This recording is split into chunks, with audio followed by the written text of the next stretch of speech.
Alright, hi there, you guys. Will, just in time prepping. How are you guys doing today? Hey, today I want to talk to you guys about preparations or prepping, so to speak.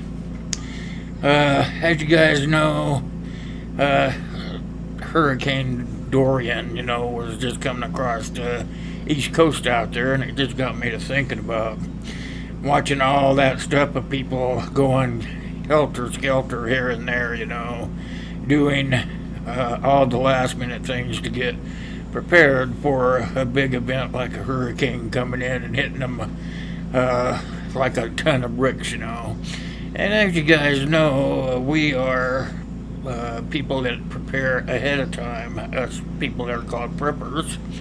So, I was thinking about, geez, how would it be if those people lived there and they do that all the time? They deal with those storms every day and every night. Here, let me get back and show you guys right here. If you look right here, those are the kinds of things that storms are preparing people for. Those folks run around helter skelter, and they're putting themselves into a crisis by themselves by not being prepared ahead of time. So I was just thinking if we talked about, instead of being like a helter-skelter person, knowing that you're going to have to get around and get stuff like, say, water. If you look right back here, you'll see that water is one of the basic things that everybody needs to survive.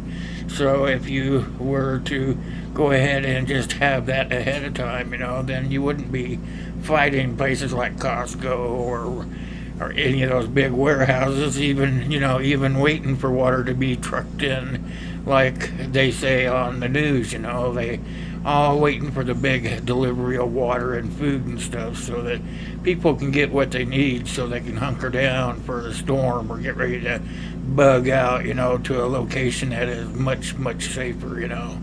Heck, you gotta watch all the people doing all these things all at one time because they know what's going to happen anyway, but they do it the same way every time. And instead of being prepared, they just go ahead and run around like chickens with their heads cut off instead of being prepared.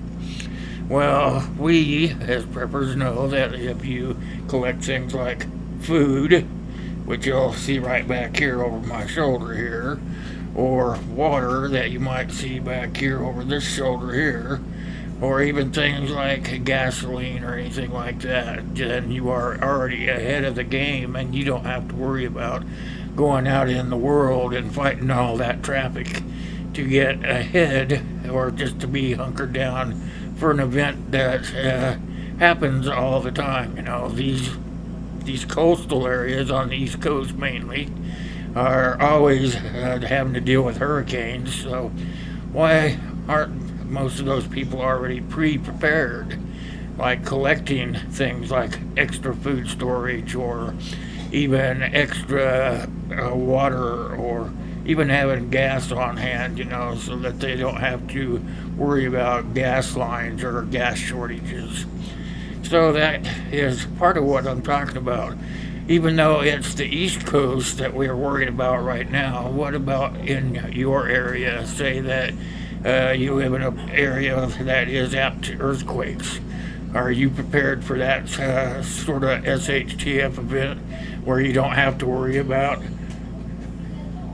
water shortages or gas lines? These are all things that we have to worry about. So, these are why we already prepare ahead of time. It's not always for the Tiawaki thing, the end of the world as we know it. Sometimes it's for simple things like earthquakes or tornadoes or volcanoes or even flooding. These are all things that just are natural SHTF situations, and we should be able to be prepared for them ahead of time, even though they don't happen all the time. They happen, and sometimes they happen at a moment's notice. So this is what I'm talking about today, not just one event, but several events. And what if they happen to you guys out there and you live in an area such as where they have flooding, or maybe out on the west coast where they worry about earthquakes. If you just plan ahead, and have the things on hand that you need to survive. It doesn't have to be like a ton of stuff. You could have enough to get you through, say, a month or maybe 2 months of uh, dry goods and things like water and gasoline and flashlights and candles and everything that you would need to survive these situations. And you could just put them like in your storage shed or down in your basement or something like that. These are the kinds of things that you need to really be worried about, not the Tiawaki, the end of the world as we know it. What we need to be worried about are the small events that happen in our everyday lives.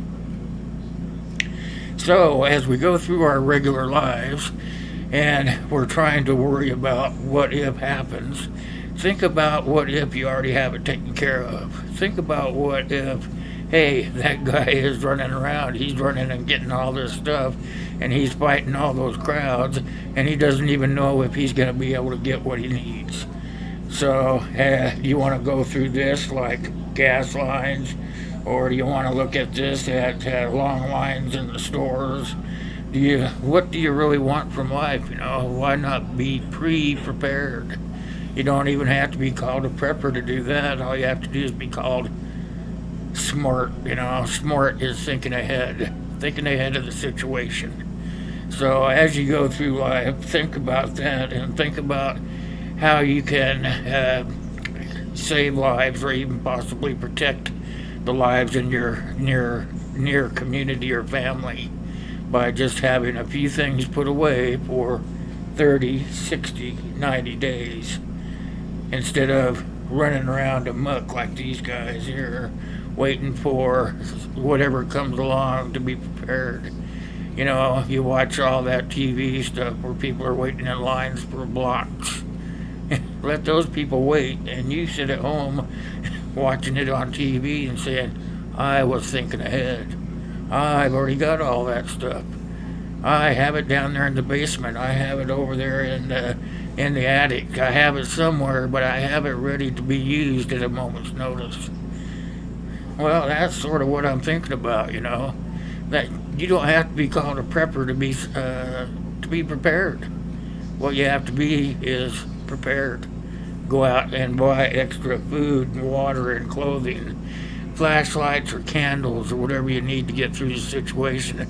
Lots of batteries for your flashlights or your radios so that you can keep up with what's going on. Simple things that make your life work much easier during an shtf situation. Like I said, it doesn't have to be the end of the world as we know it. It just has to be what happens in your part of the world. Alright, you guys, that's about it. I just wanted to make sure that I came and I was talking to you guys about this, because you could always be like those people in Florida running around all the time, and they do it all the time. I mean, most of them don't even think about it. They just go take care of it every time it happens, and instead of just already having it on hand, waiting. Heck, you go to the store every day, do what you need to do, but you have that back bumper. That back bumper in case something like that happens. The hurricane's coming. Look at all those guys out there running around. I don't have to do that because, hey, somebody prepared me ahead of time by telling me, be prepared. Alright, you guys, that's it for today's lesson. Hope you guys really like it. And I guess I gotta tell you, we're about 75 away for hitting that next milestone of 2.5K, and we'll be having a live drawing this time. So if you guys aren't in that drawing, make sure you're getting that way. Alright, you guys, that's what I got for you today. I hope you enjoyed the presentation, and I'll be seeing you out there. I hope you're getting prepared.